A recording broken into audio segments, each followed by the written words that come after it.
Imagine waking up one morning and being paralyzed from the neck down. You think back to the day you were normal, the day that you were able to do things by yourself. You, being a healthy person, have always taken care of your body. You, being a trusting person, took a supplement prescribed by your doctor to change your future, and it did, just not the way you thought. This is what happened to Jane Watkins. Today I'm going to explain the dangers of taking nutritional supplements and persuade you to rely on a balanced diet instead of to get the nutrients your body needs. I'm qualified to talk on the subject because I've taken nutrition and done extensive research while doing research. First, I'm going to touch on what a supplement is, the dangers associated with supplements, and how we can get nutrients from eating a well-balanced diet. I'm sure we've all taken a nutrient supplement, such as like a vitamin or herbs, helping that will improve our health and well-being, when in reality it actually endangers our health. The Food and Drug Administration, or the FDA, cannot regulate supplements like it does our food. So the FDA says a dietary supplement is a product taken by mouth that contains a dietary ingredient or an enhanced diet, such as vitamins, minerals, or herbs.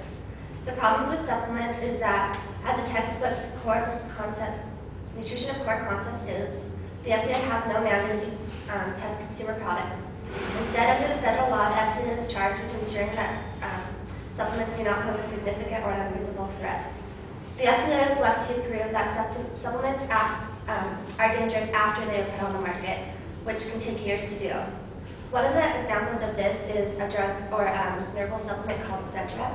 In the 1980s, it was put on the market as something that could help you lose weight and be more energy. And according to drugrecall.com, it says over 155 deaths have been contributed to Cedra, while thousands of other negative lasting consequences have been reported from taking the supplement. So people were led to believe that because Cedra was a natural herbal supplement, that it was safe to take, but in reality, it actually caused more problems than it helped. So the fad lasted about 20, or it wasn't proof that it was bad until almost 20 years after the fad, and which in most cases it was too late to prevent side effects and death. And as stated earlier, another example of this was Faith Watkins. She was a 39-year-old mother from Virginia, and a doctor prescribed her tryptophan, which was an herbal supplement to help her deal with the stresses of life and to be able to sleep better. And she was out one day playing with her son, and she came back in, she slept, and the next morning she woke up and her legs were really swollen and red, and then a few days after that her hair started falling out, and her skin was so sensitive to the touch that she couldn't have blankets, or it was really hard to put clothing on. And she started experiencing painful shocks throughout her muscles, and she got this white scar tissue all over her body.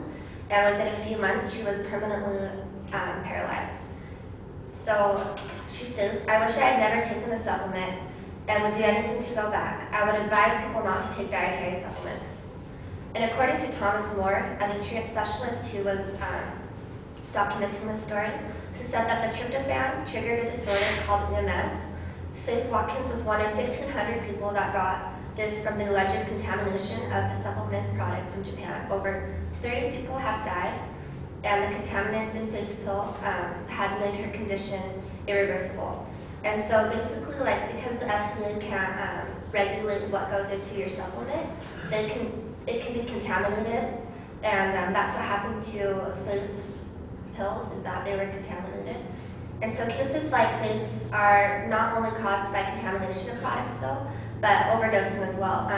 Consumers often overdose and waste their money on products that they take in excess.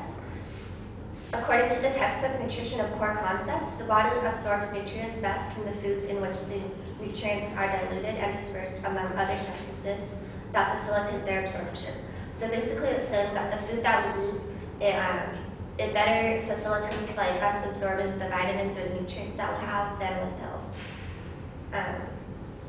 Another thing is people often megadose, which is taking too much of the supplement. So such as vitamin C, which is thought to be a common drug for to help in colds and such. But the FDA recommends about 60 milligrams per day But the supplements, they often have 500 to 1,000 milligrams per pill.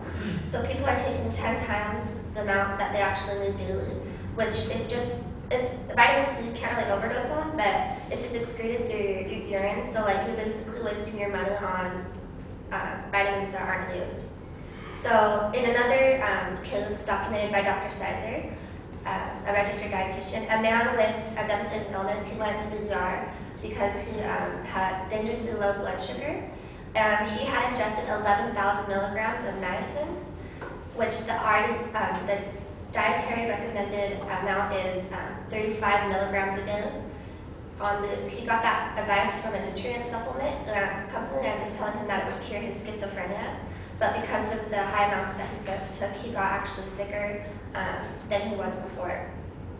And because the Food and Drug Administration can't protect consumers from the side effects and purity of the product, we as consumers have to protect ourselves and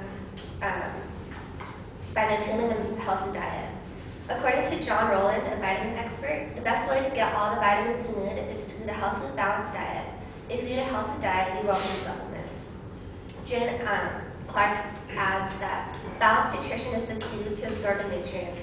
Nature has prepared food to make it easier for us to absorb the vitamins our body needs. And there was also a study done with 100 people, and they took 100 healthy people around the same age, and they had half of them take nutrient supplements and just the way that they normally would, and then half of them changed their diet to a balanced diet. And they found that those who they did it over like a period of a year, and those who had taken the nutrient supplements were actually like in worse health than they were before they started, and those who had changed their diets, they actually not only had benefits of absorbing the nutrients, but they lost weight and they were feeling better. So instead of taking vitamin supplements to maintain a health, we should take into consideration changing our diet to a balanced diet, and so let's not endanger our lives or waste time and money and try to maintain healthy supplements, and instead invest our time into a balanced diet. People wish that swallowing a dietary supplement would boost their health. The truth is that they need to improve their eating habits, and that is harder as well.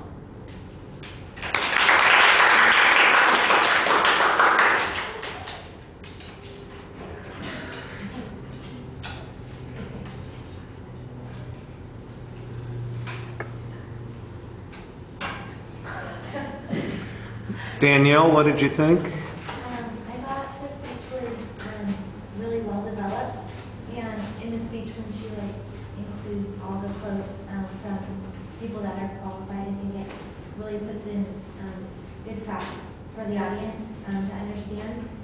And I think she talked a little fast in the beginning, but other than that, her examples and everything else was pretty well.